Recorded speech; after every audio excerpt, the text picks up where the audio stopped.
The Galactic Combat Institute had trained warriors from 700 species across 12 sectors.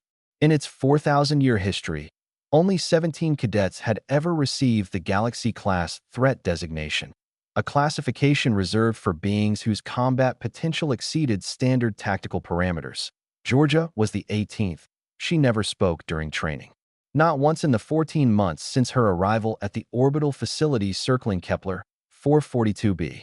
While other cadets shouted battle cries, coordinated verbally, or trash-talked opponents, Georgia moved through the combat simulations in absolute silence. Rowan first noticed her during atmospheric combat trials.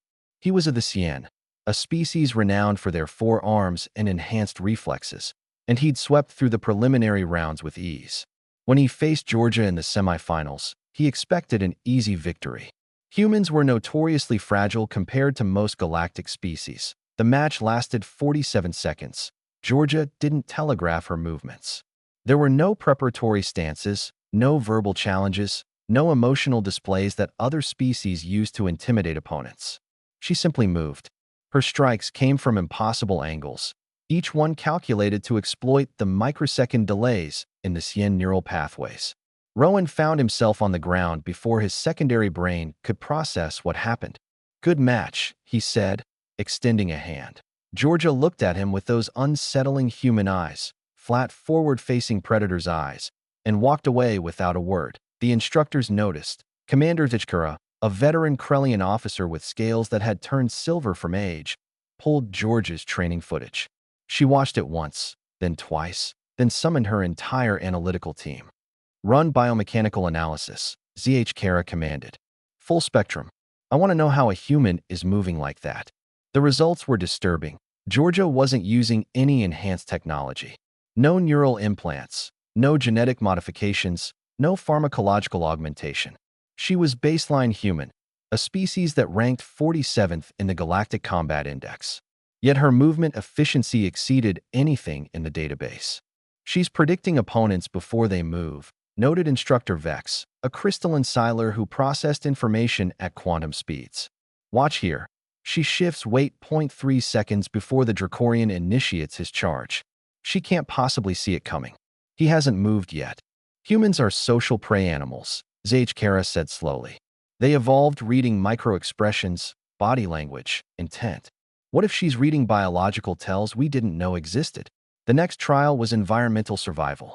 Cadets were dropped into a simulation of Helvora Prime, a death world with acidic atmosphere, predatory flora, and gravity 3 times galactic standard. Survival time for most species averaged 42 hours. Georgia lasted 9 days. She built shelter from the caustic vegetation using techniques that shouldn't have worked. She trapped the apex predators, creatures that massed 4 times her weight, with simple mechanical advantages.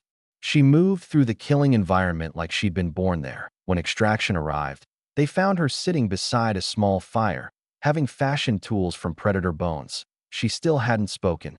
Rowan sought her out after that trial. His pride stung from their match, but curiosity overwhelmed ego.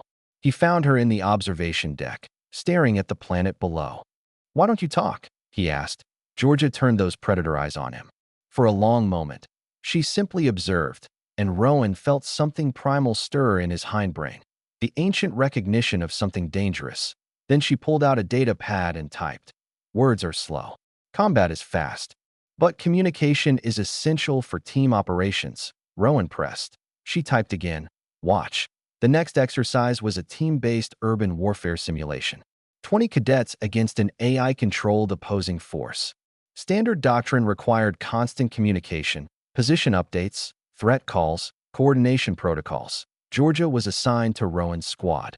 She never used the comm channel. But somehow, she was always where she needed to be.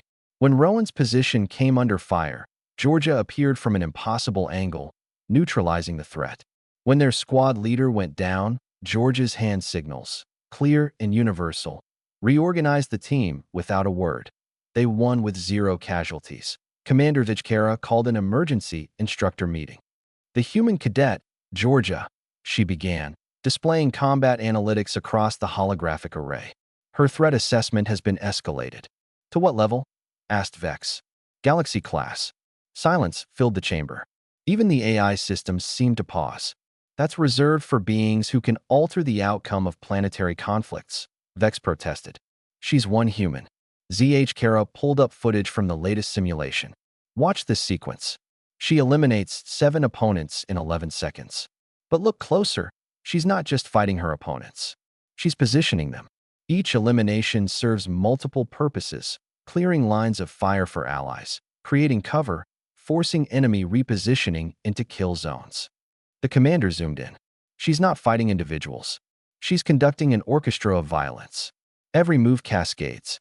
And she does it without saying a word because by the time you finish talking, she's already 3 moves ahead. Rowan saw Georgia one final time before graduation. The Galactic Fleet had already drafted her, an unprecedented honor for a first-year cadet. I looked up your species, Rowan said.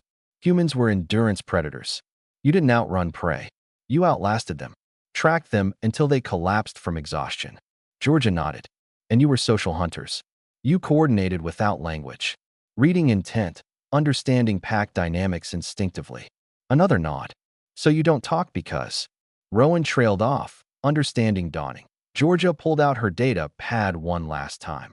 My ancestors hunted megafauna across continents for 2 million years. We learned to communicate in silence because noise alerted prey. We learned to read living things because our survival depended on it. You all evolved for different worlds. I evolved for Earth. She paused, then added, Earth doesn't forgive mistakes. Rowan watched her walk away, heading toward her first assignment aboard the GFS Retribution. The ship that handled situations too dangerous for conventional forces. He understood now why the instructors labeled her Galaxy-class threat. It wasn't about individual power. It was about potential. The potential of a species that learned to hunt on a death world, that evolved to read living things like open books, that could coordinate with deadly precision without a single word.